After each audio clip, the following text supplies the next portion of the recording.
வணக்கம். மாலை முரசு செய்திகளை விரிவாக பார்ப்பதற்கு முன் தலைப்புச் செய்திகளை பார்க்கலாம். வறுமை கோட்டிற்கு கீழ் உள்ளவர்களை தவிர மற்றவர்களுக்கு 1000 ரூபாய் பொங்கல் பரிசு வழங்கக்கூடாது. சென்னை உயர்நீதிமன்ற அதிரடி உத்தரவால் பரிசு பெறாதவர்கள் அதிர்ச்சி. அரசியல்வாதிகளுடன் அரசு அதிகாரிகள் கைகோர்த்து நீதிமன்றத்துடன் விளையாடக்கூடாது. உயர்நீதிமன்ற மதுரை கிளை நீதிபதிகள் கடும் எச்சரிக்கை.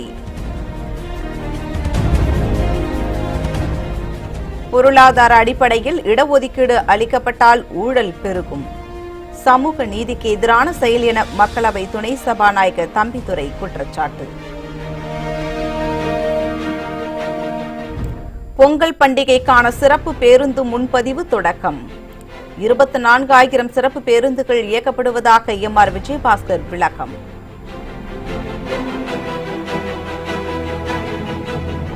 திமுக சார்பில் நடைபெற்ற ஊராட்சி சபை கூட்டத்தில் ஸ்டாலின் உள்ளிட்டோர் பங்கேற்பு. திமுகவை கட்டாயப்படுத்தி கட்சி கூட்டம் நடத்துவதாக அமைச்சர் OS மணியன் விமர்சனம்.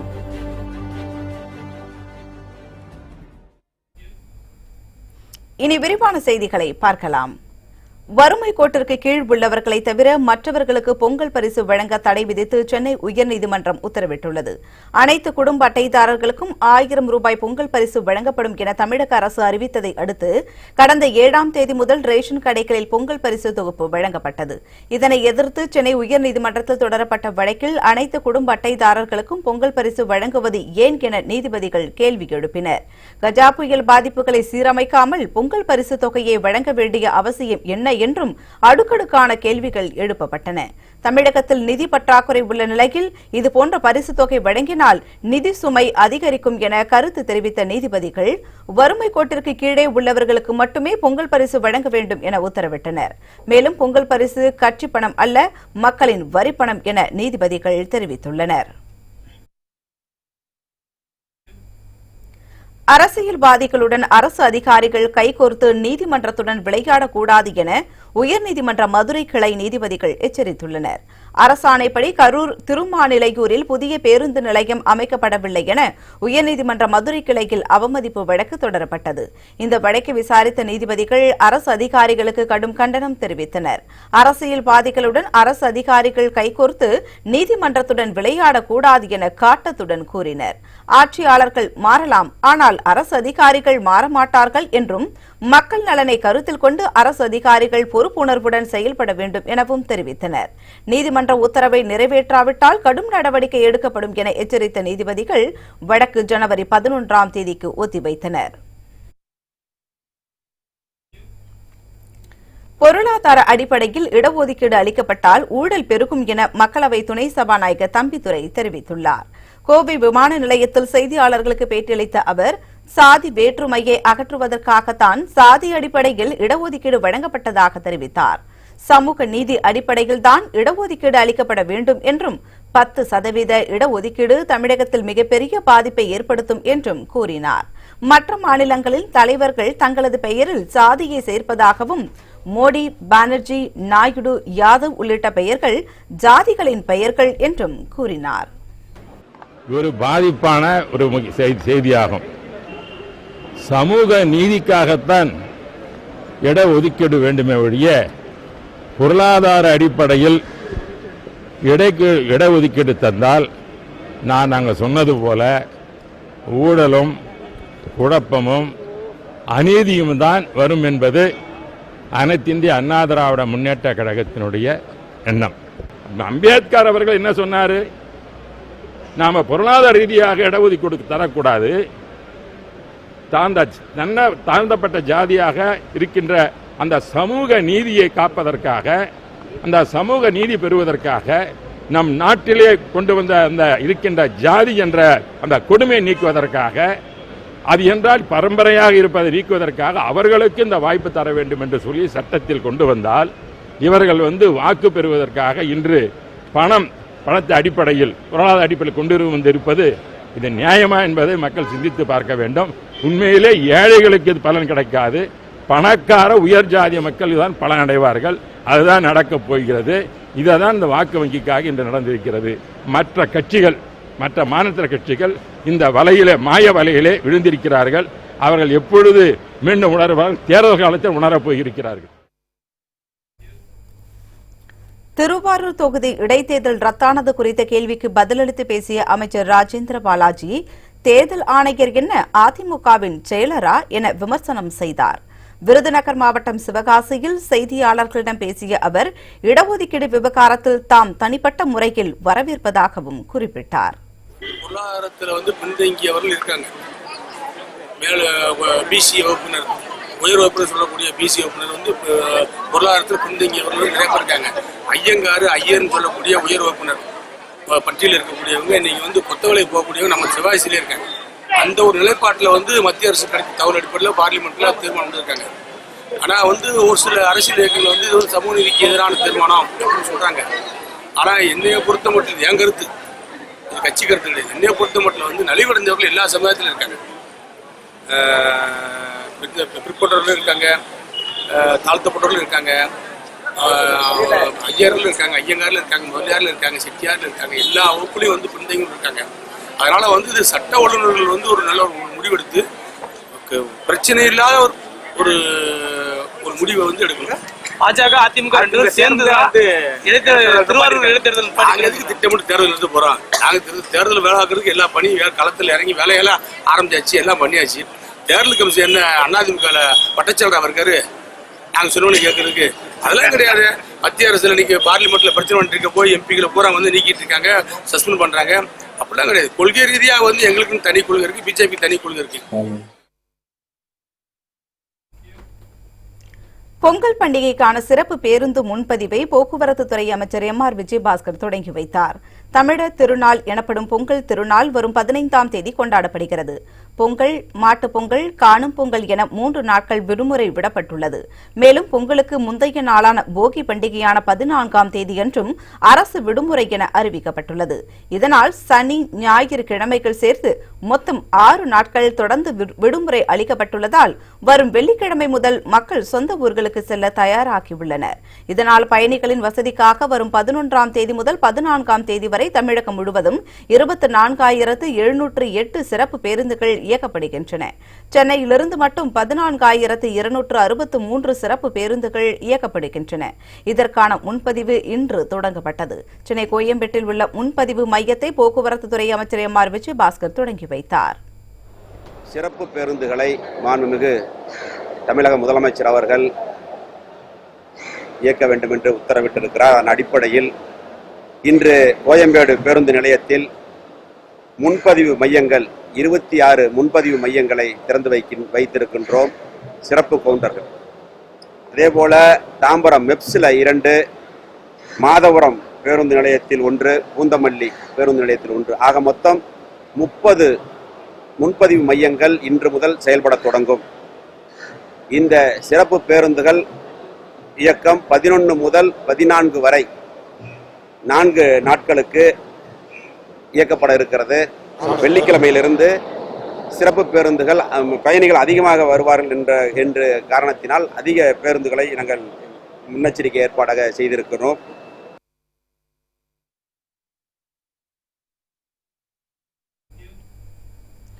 பொருளாதாரத்தில் பின்தங்கிய பொது பிரிவினருக்கு 10% இடஒதுக்கீடு வழங்கும் சட்ட மசோதா மாநிலங்களவையில் தாக்கல் செய்யப்பட்டுள்ளது. பொருளாதாரத்தில் பின்தங்கிய பொது பிரிவினருக்கு 10% இடஒதுக்கீடு வழங்கும் சட்ட திருத்த மசோதா மக்களவையில் நேற்று தாக்கல் செய்யப்பட்டது.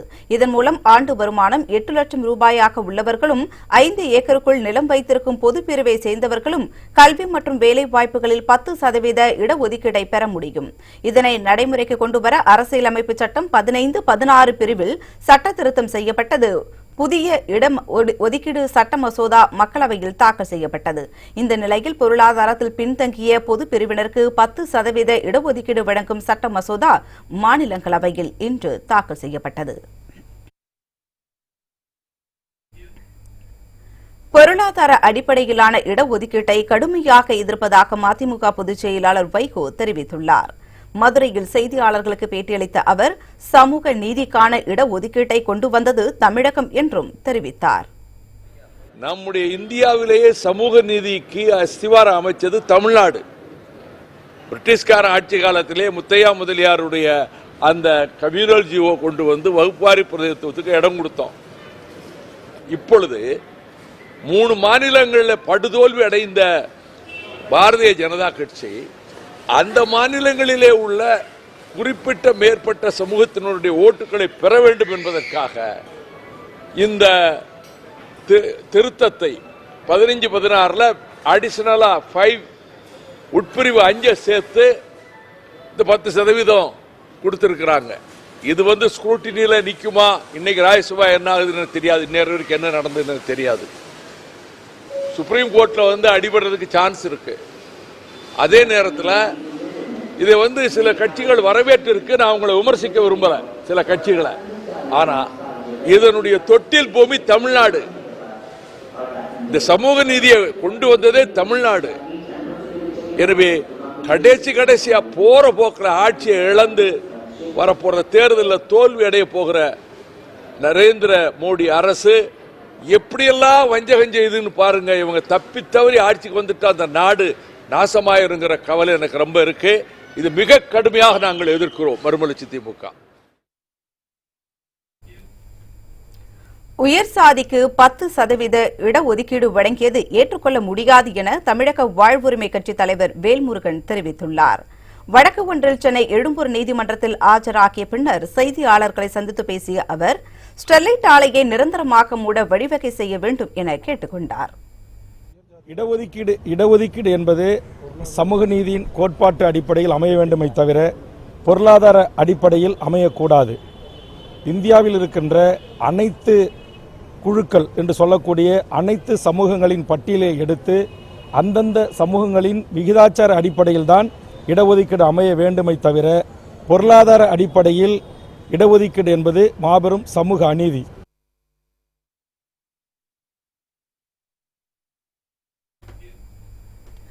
மக்களுக்காக பணியாற்ற வேண்டும் என்பதற்காகவே எம்பி எம்எல்ஏக்கள் தேர்வு செய்யப்படுவதாக திமுக தலைவர் ஸ்டாலின் தெரிவித்துள்ளார். தமிழகம் முழுவதும் திமுக சார்பில் ஊராட்சி சபை கூட்டம் நடைபெற்றது. திருவாரூர் புலிவளத்தில் நடைபெற்ற கூட்டத்தில் திமுக தலைவர் ஸ்டாலின் கலந்து கொண்டு தொடங்கி வைத்தார். அப்போது கிராம மக்களுடன் உரையாற்றிய ஸ்டாலின், கருணாநிதி உயிரோடு இருந்திருந்தால் கஜா புயல் பாதிக்கப்பட்ட அடுத்த நாளே திருவாரூர் வந்திருப்பார் என்று கூறினார். கிராமங்கள் தான் கோவில் என்றும் கிராமங்களில்தான் அரசியல் உருவாவதாகவும் தெரிவித்தார். திமுக தான் ஆளும் கட்சி என மக்கள் கருதுவதாகவும் ஸ்டாலின் தெரிவித்தார். எதிர்கட்சியா இருக்கிறோம்னா ஒரு மிகப்பெரிய எதிர்கட்சியாக இருக்கிறோம். நியாயமா பாத்தீங்கன்னா மக்கள் என்ன நினைச்சிட்டு இருக்காங்கன்னா திமுக எதிர்கட்சியில திமுக தான் ஆளுங்கட்சியாக இருக்கு அப்படின்னு எண்ணக்கூடிய அளவிற்கு எந்த பிரச்சனை இருந்தாலும் நாங்க தான் நினைக்கிறோம். ஆட்சியில் இருக்கவங்க தான் வரணும், அதிகாரத்தில் இருக்கவங்க தான் வரணும். புயல் பாதிக்கப்பட்ட உடனே அடுத்த நிமிஷம் வந்தது திமுக தான். குறைகளை கேட்டது, முடிஞ்ச வரைக்கும் நிவாரணப் பணிகளை நாங்கள் செஞ்சோம் உங்களுக்கு எல்லாம் தெரியும். ஆகவேதான் நான் உங்களை எல்லாம் கேட்டுக்கொள்ள விரும்புவது, நாடாளுமன்ற தேர்தல் விரைவில் வரப்போகிறது. சட்டமன்ற தேர்தலும் வரக்கூடிய வாய்ப்பு உண்டு. எது எப்படி இருந்தாலும் நாம் ஒரு நல்ல முடிவு எடுக்கணும். ஆக திமுக நீங்க தேர்ந்தெடுத்து சிறப்பான வகையில் அந்த வெற்றியை நீங்க தேடி தருவீர்கள் நம்பிக்கை எங்களுக்கு எல்லாம் நிரம்ப உண்டு.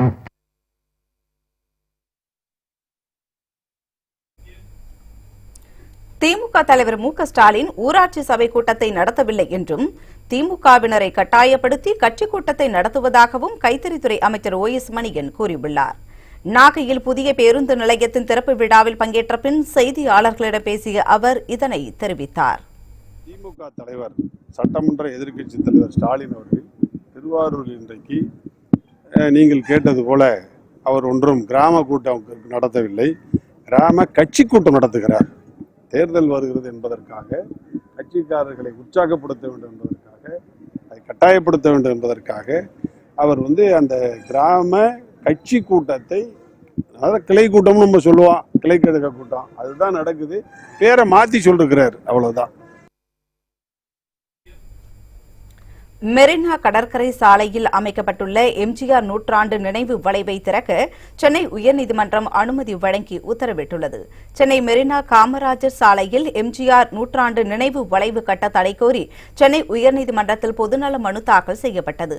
அதில் அரசியல் லாபத்திற்காகவே எம்ஜிஆர் நூற்றாண்டு நிறைவு நினைவு வளைவு கட்டப்படுவதாகவும் இதற்கு தடை விதிக்க வேண்டும் என தெரிவிக்கப்பட்டிருந்தது.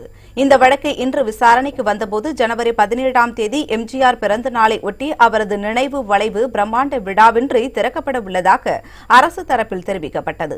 இதனையடுத்து எம்ஜிஆர் நூற்றாண்டு நினைவு வளைவை விழா நடத்தாமல் திறக்க அனுமதி வழங்கியதுடன் இது தொடர்பாக சிஎம்டிஏ பதிலளிக்க உத்தரவிட்டு வழக்கை பிப்ரவரி 5ஆம் தேதிக்கு நீதிமன்றம் ஒத்திவைத்தது. மத்திய அரசின் பொருளாதார கொள்கைகளுக்கு எதிர்ப்பு தெரிவித்து 2வது நாளாக தொடரும் வேலைநிறுத்த போராட்டத்தால் மத்திய அலுவலக பணிகள் மற்றும் வங்கி சேவை முற்றிலும் முடங்கியது. புதிய ஓய்வூதிய திட்டத்தை திரும்பப் பெற வேண்டும், பொதுத்துறைகளின் பங்கு விற்பனைகளை கைவிட வேண்டும் என்பது உள்ளிட்ட 12 அம்ச கோரிக்கைகளை வலியுறுத்தி நேற்று முதல் நாடு தழுவிய வேலைநிறுத்தம் நடைபெற்று வருகிறது. இந்த வேலைநிறுத்தத்தில் மத்திய அரசு ஊழியர்கள், வங்கி ஊழியர்கள் மற்றும் தொழிலாளர்கள் என 20 கோடி பேர் ஈடுபட்டுள்ளதால் மத்திய அரசு அலுவலகங்கள் மற்றும் வங்கிகள் வெறிச்சோடி காணப்பட்டன. குறிப்பாக 45,000 வங்கி கிளை ஊழியர்கள் வேலைநிறுத்தத்தில் ஈடுபட்டுள்ளதால் பண பரிமாற்றம், காசோலை பரிமாற்றம் உள்ளிட்ட வங்கி சேவைகள் பாதிக்கப்பட்டுள்ளன. இதனால் நாடு முழுவதும் 20,000 கோடி ரூபாய் மதிப்பில் காசோலைகள் முடங்கின. அதே நேரத்தில் வேலைநிறுத்தம் காரணமாக தமிழகத்தில் பெரிய அளவில் பாதிப்பு இல்லை. பேருந்துகள் வழக்கம் போல் இயங்கி வருகின்றன. இதனிடையே மத்திய அரசு ஊழியர்கள் வேலைநிறுத்தத்தில் ஈடுபட்டால் ஒழுங்கு நடவடிக்கை எடுக்கப்படும் என மத்திய பணியாளர் அமைச்சகம் எச்சரிக்கை விடுத்துள்ளது. வரலாற்று சிறப்புமிக்க மசோதாவால் இளைஞர்களுக்கு வேலைவாய்ப்பு பெருகும் என பிரதமர் மோடி தெரிவித்துள்ளார். மகாராஷ்டிரா மாநிலம் சோலாப்பூரில் பிரதமர் மோடி பல்வேறு நலத்திட்டங்களை தொடங்கி வைத்தார். இதன்பின் உரையாற்றிய அவர் அனைவரும் வளர்ச்சியடைய வேண்டும் என்பதற்காகவே 10% இடஒதுக்கீடு மசோதா கொண்டுவரப்பட்டதாக தெரிவித்தார். இது வரலாற்று சிறப்புமிக்க மசோதா என்று கூறிய பிரதமர் மோடி இடஒதுக்கீடு குறித்து தவறான கருத்து பரப்புவதாகவும் கூறினார். இந்த மசோதாவால் இளைஞர்களுக்கு வேலைவாய்ப்பு பெருகும் என்றும் அவர் நம்பிக்கை அளித்தார். கல்வித்துறையில் பெண்கள்தான் சிறந்து விளங்குவதாக தமிழக ஆளுநர் பன்வாரிலால் புரோஹித் தெரிவித்துள்ளார். சென்னை எத்திராஜ் மகளிர் கல்லூரியில் வர்த்தக கருத்தரங்கை ஆளுநர் பன்வாரிலால் புரோஹித் துவக்கி வைத்தார். பின்னர் மாணவிகளிடையே உரையாற்றிய அவர் உயர்கல்வியில் இந்தியா சர்வதேச தரத்துடன் சிறந்து விளங்குவதாக குறிப்பிட்டார். கல்வித்துறையில் பெண்கள்தான் சிறந்து விளங்கி வருவதாகவும் இனி வருங்காலத்தில் அது பெண்களுக்கானதாக அமையும் என்றும் பெருமைப்பட கூறினார். தேசிய தர நிர்ணய சான்றிதழ் கிடைத்தால் மத்திய அரசிடமிருந்து கூடுதல் நிதி உதவியினை பெற்று பல்கலைக்கழகத்தின் தரத்தை உயர்த்த நடவடிக்கை எடுக்கப்படும் என தமிழ் வளர்ச்சி மற்றும் பண்பாட்டுத்துறை அமைச்சர் க பாண்டியராஜன் தெரிவித்துள்ளார். முதல் முறையாக இப்ப நம்ம வர்ற வருடம் போக போறோம். அதோட இதுக்கு கட்டமைப்புகளும் நாக்குக்காக அதிகமான கட்டமைப்புகள் தேவைப்படுகின்றன. ஸோ அதனால இப்ப சொந்த இடம் நமக்கு 30 ஏக்கர் புரட்சி தலைவி அம்மா அவர்கள் தந்திருக்கிறாங்க. இங்கிருந்து இந்த இடம் வந்து இசைக்கல்லூரியோட இடம். இசைக்கல்லூரியோட இடத்தை வந்து நம்ம இப்போதைக்கு நம்ம உபயோகித்துட்டு இருக்கோம். ஒரு 3-4 கோடியில் இதை வந்து செப்பனிட்டு அந்த இடத்துல இப்போ வந்து நம்ம இருக்கிறோம்.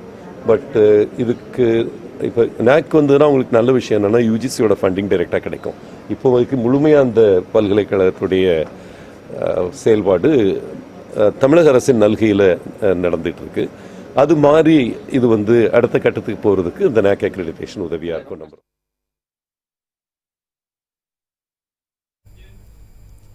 ஸ்டெர்லைட் விவகாரத்தில் தமிழக அரசு குழப்பமான நிலையில் உள்ளது என திமுக பொருளாளர் துரைமுருகன் குற்றம் சாட்டியுள்ளார். ஈரோடு மாவட்டம் லகாபுரம் ஊராட்சியில் திமுக கிராம சபை கூட்டம் நடைபெற்றது. இதில் இக்கட்சியின் பொருளாளர் துரைமுருகன், முன்னாள் மத்திய அமைச்சர் தயாநிதி மாறன் உள்ளிட்டோர் கலந்து கொண்டனர். பின்னர் செய்தியாளர்களை சந்தித்த துரைமுருகன் பொருளாதார ரீதியான இடஒதுக்கீடு தேவையற்றது என கூறினார். மேலும் ஸ்டெர்லைட் விவகாரத்தில் தமிழக அரசு குழப்பமான நிலையில் உள்ளது எனவும் அவர் குற்றம் சாட்டினார். ஒரே குழப்பமா இருக்கு. காரணம், நேற்றைக்கு நான் பத்திரிகையில பார்த்தேன், தளபதி அவர்கள் சட்டமன்றத்திலிருந்து பசுமாய தீர்ப்புக்கு எதிர்ப்பாக திறக்கலாம்னு சொல்லிருக்க அரசாங்கத்துக்கு தெரியுமா? என்னை விட அரசாங்கம் தானே தெரியும்னு பாருங்க. ஆனால் முதலமைச்சர் எனக்கு இன்னும் தெரியலன்ட்டார். ஆகையினால அரசாங்கத்துக்கு தான் முதல்ல என்னன்னு தெரியும். அது அரசாங்கம் அதை பற்றி தெரியலன்றதே ஒரு வெட்கக்கேடான சமாச்சாரம். இதேபோன்று காஞ்சிபுரம் மாவட்டம் செய்யூர் தொகுதியில் திமுக சார்பில் நடைபெற்ற ஊராட்சி மன்ற கூட்டத்தில் அக்கட்சியின் முதன்மை செயலாளர் TR பாலு கலந்து கொண்டார். பின்னர் செய்தியாளர்களிடம் பேசிய அவர் மக்களின் குறைகளை கேட்டறிந்து அவர்களின் உணர்வுகளை புரிந்து கொண்டு அதற்கு ஏற்றாற்போல் தேர்தல் அறிக்கையை தயார் செய்யப்படும் என கூறினார். நம்முடைய கழக தலைவர் தளபதி அவர்கள் மக்களிடம் செல்வோம், மக்களிடம் சொல்வோம், மக்கள் மனதை வெல்வோம் என்ற 3 முழக்கங்களை எங்களுக்கு அளித்து ஒவ்வொரு ஊராக ஊராட்சி சபை நடத்த வேண்டும். அப்படி நடத்துகின்ற போது 12,617 ஊராட்சி சபை தமிழகத்தில் இருக்கிறது. அத்தனை ஊராட்சிகளிலும் நீங்கள் சென்று இந்த சபையை நடத்தி மக்களுடைய குறைகளை கேளுங்கள், மக்களிடம் கோரிக்கை பெறுங்கள், மக்கள் உணர்வை பிரதிபலிக்கின்ற வண்ணம் நாம் நமது தேர்தல் அறிக்கை தயாரிக்க வேண்டும். மயிலாடுதுறை அருகே கோவில் பூட்டை உடைத்த மர்ம நபர்கள் சுவாமியின் தலையில் இருந்த வெள்ளி கவசத்தை திருடிச் சென்றுள்ளனர். நாகை மாவட்டம் மயிலாடுதுறை அருகே சேந்தங்கடி பகுதியில் விநாயகர் கோவில் ஒன்று அமைந்துள்ளது. இரவு நேரத்தில் இக்கோவிலின் பூட்டை உடைத்த மர்ம நபர்கள் சுவாமியின் தலையில் அணிவிக்கப்பட்டிருந்த 5,000 ரூபாய் மதிப்புள்ள வெள்ளி கவசத்தை திருடிச் சென்றுள்ளனர். இதுகுறித்து கோவில் நிர்வாகிகள் அளித்த புகாரின் பேரில் வழக்கு பதிவு செய்த போலீசார் திருடர்களை தேடி வருகின்றனர்.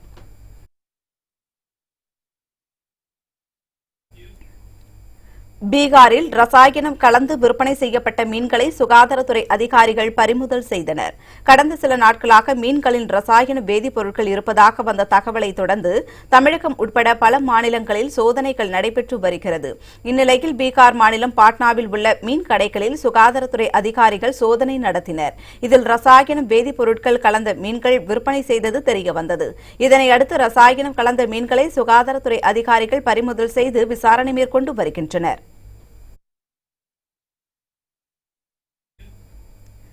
அரசால் தடை செய்யப்பட்ட இரட்டை மடி வலைகளை பயன்படுத்துவோர் மீது நடவடிக்கை எடுக்க வலியுறுத்தி மீன்வளத்துறை அலுவலகத்தை மீனவர்கள் முற்றுகையிட்டதால் ராமேஸ்வரத்தில் பதற்றம் ஏற்பட்டது.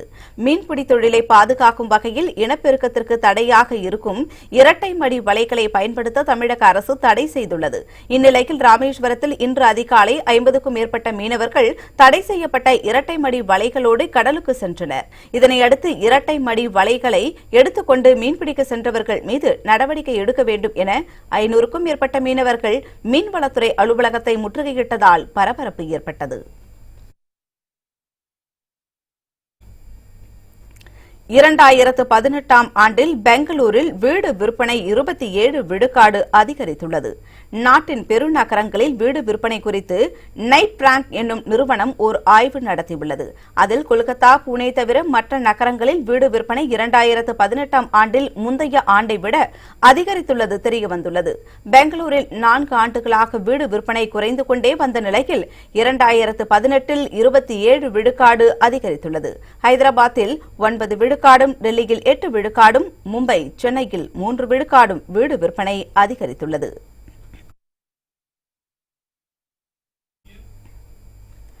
சிறையில் இலங்கை அதிகாரிகள் துன்புறுத்தியதாக தமிழகம் திரும்பிய மீனவர்கள் தெரிவித்தனர். ராமேஸ்வரம் பாம்பன் பகுதியைச் சேர்ந்த 8 மீனவர்களையும், தூத்துக்குடி திரேஸ்புரம் பகுதியைச் சேர்ந்த 8 மீனவர்களையும் எல்லை தாண்டி மீன்பிடித்ததாக இலங்கை கடற்படையினர் கைது செய்தனர். மேலும் படகுகளை பறிமுதல் செய்த இலங்கை கடற்படையினர் கைது செய்யப்பட்ட 16 மீனவர்கள் மீது வழக்கு பதிவு செய்து சிறையில் அடைத்தனர்.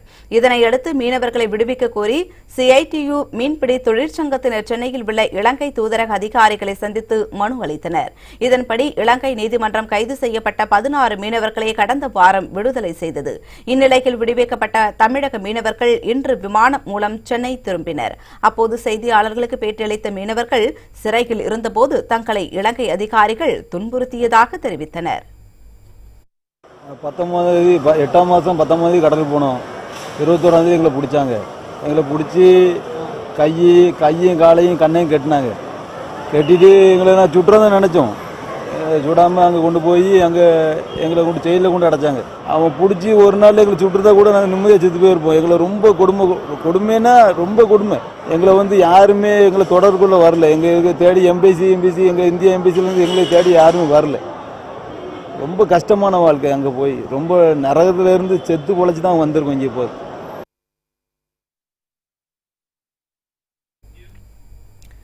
சிஐடியு உள்ளிட்ட பல்வேறு தொழிற்சங்கத்தினர் கிண்டி ரயில் நிலையத்தில் மறியல் போராட்டம் நடத்தியதால் பரபரப்பு நிலவியது. மத்திய மாநில அரசுகளை கண்டித்து 2ஆம் நாளாக இன்றும் வேலைநிறுத்த போராட்டம் நடைபெற்று வருகிறது. 12 அம்ச கோரிக்கைகளை வலியுறுத்தி ஆர்ப்பாட்டத்தில் ஈடுபட்டு வரும் அவர்கள் இன்று ரயில் மறியல் போராட்டத்திலும் ஈடுபட்டனர். சென்னையில் கிண்டி, எழும்பூர் உள்ளிட்ட பல்வேறு நிலையங்களில் ரயிலை மறிக்க முயன்ற போராட்டக்காரர்களை போலீசார் தடுத்து நிறுத்தினர். சிஐடியு மாநில தலைவர் சவுந்தரராஜன் தலைமையில் தடையை மீறி போராட்டம் நடத்தியவர்களை போலீசார் கைது செய்தனர்.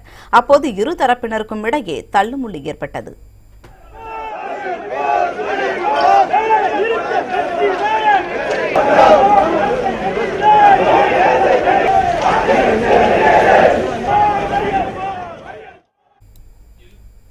அப்போது செய்தியாளர்களுக்கு பேட்டியளித்த சவுந்தரராஜன், மத்திய அரசு கண்டுகொள்ளாத பட்சத்தில் போராட்டத்தை மேலும் தீவிரப்படுத்த திட்டமிட்டிருப்பதாக கூறினார். வேலை வாய்ப்பை அதிகப்படுத்த வேண்டும், வேலை குறைப்பு என்பதை தடுத்து நிறுத்தும் நடவடிக்கை வேண்டும், விவசாயிகளுக்கு கடன் தள்ளுபடி வேண்டும், விவசாய விளைபொருட்களுக்கு கட்டுப்படியாகும் விலை கிடைப்பதை உறுதி செய்ய வேண்டும், முறைசாரா தொழிலாளர்களுக்கு சமூக பாதுகாப்பு அனைத்திந்திய ஒருங்கிணைந்த சட்டம் இயற்றப்பட வேண்டும், பொதுத்துறைகளை தனியாருக்கு தாரை வார்க்க கூடாது. 12 அம்ச கோரிக்கைகளை வலியுறுத்தி இந்த வேலைநிறுத்தம் இந்திய அளவிலே நடைபெறுகிறது. இந்த வேலைநிறுத்தத்திற்கு பிறகு மத்திய அரசு உறுதியான நடவடிக்கை, உருப்படியான நடவடிக்கை எடுக்க தவறுமானால் தொழிற்சங்கங்கள் கூடி மீண்டும் இதைவிட தீவிரமான போராட்டங்களை முன்னெடுப்போம். இதேபோல் ஏஐடியுசியின் மாநில பொதுச் செயலாளர் மூர்த்தி பேசுகையில், பொதுத்துறை நிறுவனங்களை தனியாருக்கு கொடுப்பதை ஒருபோதும் ஏற்றுக்கொள்ள முடியாது எனவும், மத்தியில் ஆளும் பாஜக அரசு தொழிலாளர் நலன் சார்ந்த சலுகைகளை முடக்கி வருவதாகவும் குறிப்பிட்டார். 100 ஆண்டுகளுக்கு மேலாக போராடிப்பட்ட தொழிலாளர்களுடைய உரிமைகளை எல்லாம் வரிசையாக பறித்து கொண்டிருக்கிறது மத்திய அரசாங்கம். ஆகவே தொழிலாளர்களுடைய உரிமைகளை பறிப்பதை உடனடியாக நிறுத்த வேண்டும். எந்த வேலையை பார்த்தாலும் மாதம் ஒன்றுக்கு 18,000 ரூபாய்க்கு குறையாத சம்பளம் என்று நிர்ணயிக்க வேண்டும். பல முறை போராடியும் திருந்தாத அரசாங்கத்தை ஆட்சியை விட்டு இறக்க வேண்டும் என்று பொதுமக்களுக்கு கோருவதற்காகவும், எங்களுடைய உரிமைகளை இனிமேலும் பறிக்காது என்று மோடியை எச்சரிப்பதற்காகவும் நடைபெற்றுள்ள இந்த வேலைநிறுத்தம் இந்தியா முழுமையிலும் தமிழகத்திலும் பெருவெற்றி பெற்றுள்ளது. இந்த போராட்டத்தால் ரயில் நிலையத்திற்கு வந்த பயணிகள் உள்ளே செல்ல முடியாத சூழலில் தவித்தனர். கைது செய்யப்பட்ட அனைவரும் கிண்டி ரேஸ் கோர்ஸ் மைதானத்தில் தங்க வைக்கப்பட்டுள்ளனர்.